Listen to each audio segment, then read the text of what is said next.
Soustons va vous amener dorénavant à la découverte d'artisans et de commerçants soustonnais.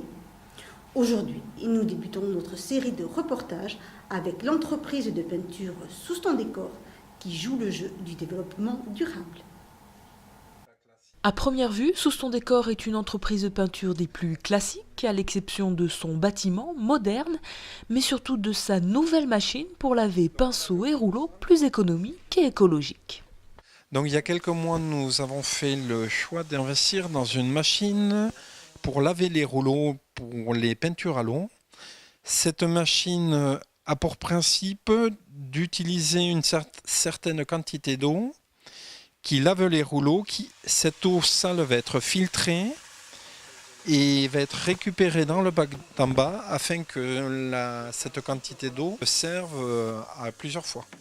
Au lieu de chaque fois utiliser 50 ou 60 litres d'eau, ces 50 ou 60 litres d'eau vont nous servir à laver 100 ou 200 rouleaux.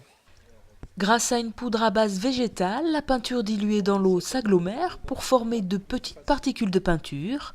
L'eau en circuit fermé est ensuite filtrée puis réutilisée pour de nouveaux lavages. La peinture est alors récupérée dans un bac, fini donc les rejets d'eau souillée dans les égouts ou dans la nature. Alors, une fois que les résidus de peinture ont formé comme des petites boulettes, soit ces boulettes sont ramenées à la déchetterie, où il semblerait que les chambres consulaires veuillent mettre en place un système de recyclage des déchets toxiques pour les peintres, comme cela a été fait jusqu'à présent pour les photographes ou les garagistes pour les huiles usagées.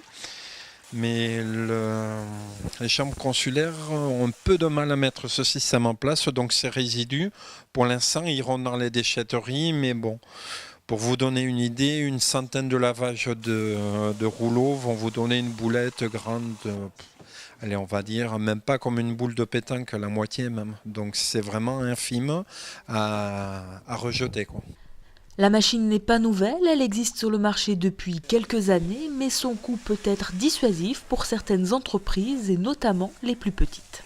Ce qui m'a fait hésiter jusqu'à présent est le côté financier, mais j'avais une volonté de vouloir faire quelque chose écologique, donc j'ai mis 2 ans à me décider afin d'arriver à faire l'investissement.